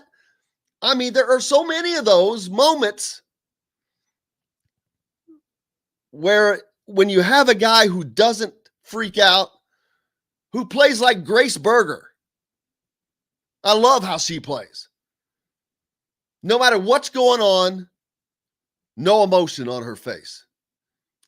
Her head is in the game all the time. All the time. Always thinking, looking ahead. Love that. Man, the Indiana men's team could use Grace Berger, and I'm not kidding. I love watching her play. Mike Woodson, we met with him yesterday. I asked him, how do you keep these guys' heads in mentally? Because, like I've been talking about, it's been a mental game with these guys. It's been mentally challenging. Then you add in social media, and these guys they can't seem to get off social media. No matter what they're on, it's like, dude, stop. Focus. But here's what he had to say. I wish I had the answer for that. Really, I do, in terms of these guys just staying away from it. But, once they leave me and, go to class and, spend time with their friends and teammates, once they're away from the arena, the gym, social media plays a major role, man. And, you can't control it. And all I can do is when they're here, talk to them about it, try to push them in the right direction in terms of, what's in front of us, what's staring us in the face, because at the end of the day, we got to win. I mean, I've known that the last 2 weeks, and we've lost two tough games. And you figure if you win one, maybe both of them, you and I wouldn't be having this conversation about, trying to get into, the tournament play. We just would be worrying about Big Ten tournament. So we just got to stay positive, and I got to continue to push them these next 2 days to get us ready for Thursday. And another thing I like about Mike Woodson, he keeps it real. He doesn't BS. They just don't have the talent, guys. It's just that simple. But to be that close, and they were close, it's that's tough to take. The next question, Dustin DePirick asked, and I forget what he asked now, John. I can't remember. So he asked him about timeouts and transitions. Oh, yeah. Getting the NBA and stuff. And Mike Woodson, as I mentioned, he is still learning about certain things, managing the game, whatnot. And Dustin DePirick asked him about that, the transition, and here's what he had to say. Well, I'm constantly turning, because I am so used to so many timeouts. And, the other night I used them all because, I was trying to kill the run and I ran out of timeouts. And, but a place like Purdue, I don't regret what I did because shit, they made, it gets crazy in there, and we could have easily gone from 10 to 20 easily, in that building. So, I got to just work closely with my coaching staff to make sure that I at least have one, coming down the home stretch in case, we got to dribble the ball up and then I can, get it in the front court. But, again, I don't think that beat us the other night. I personally don't think that. We had our shots. If Parker makes the three, that's now the pressure's back on them being up one, and us having to get one stop. So, but I got to get better. I got to, my coaches have got to help me a little bit more, and I got to get better in terms of figuring out, the timeouts, because we don't have as many as we had when we were in the NBA, when I was in the NBA. So I got to work on that. So there you go. There he is talking about still things that he's learning, but I don't have a problem with this season. There were some mistakes made, and there were probably some coaching mistakes that also cost a few games. I'll be honest with you. So the blame goes everywhere. But Indiana is better. The program, ask yourself this: is the program better today than it was 365 days ago? I think, to me, it's a resounding yes, because I look at what next year is going to be like. I look at the talent that is coming in, and I think that this is the program is in an upward trajectory. It's not going like a rocket with a bullet to number one or anything like that, but it's going in the right direction.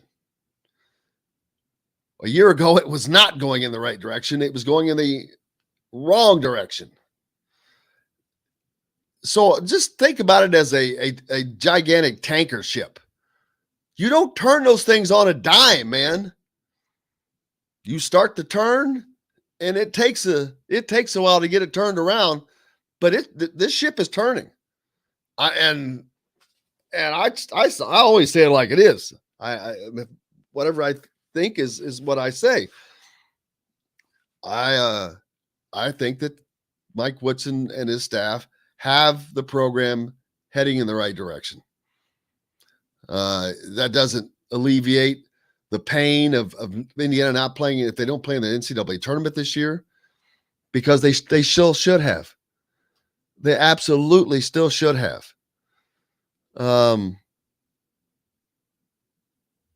They just did not have the right guys.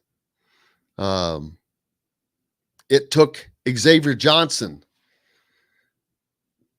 too long to really grasp his role as a leader, but that's partly because, I've said this before, he should not have been expected to be the guy to come in and be the leader. He's a transfer, but he had to become this team's leader. He did a much better job of that at the end of the season. Is it too late? We'll see. They have their chances. Either way, they're going to be playing in the postseason. That's something for certain.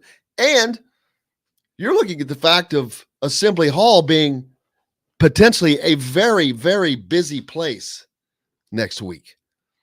If Indiana plays in the NIT instead of the NCAA, they're going to host the first round most likely, because there's no conflict whatsoever. The next round gets a little dicey. The women's NCAA tournament starts that weekend. Indiana's women are likely to host as well. So that's where it may get a little dicey. But yeah, you could see that. Donald asked what do I know about Sky Clark. Well, I know he plays the Montverde right alongside of Jalen Hood-Schifino. I don't expect Indiana to get involved here.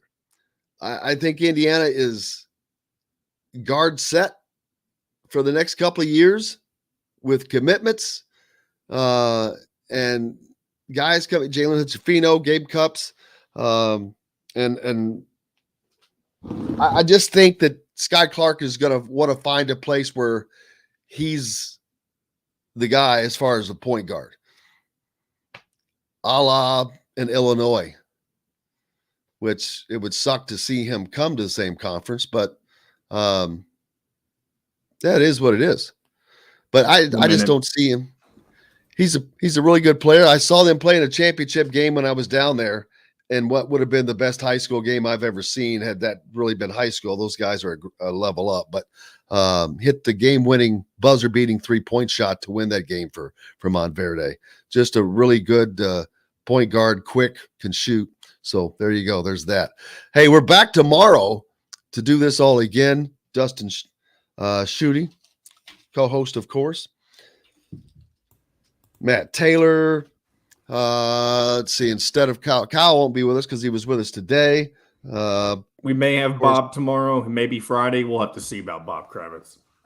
Chris Denari, and of course, we will preview Indiana's game. I'll probably be coming to you from Gamebridge Fieldhouse, as a matter of fact, and we'll have the Big Ten results from tonight's tournament and whatever else is going on.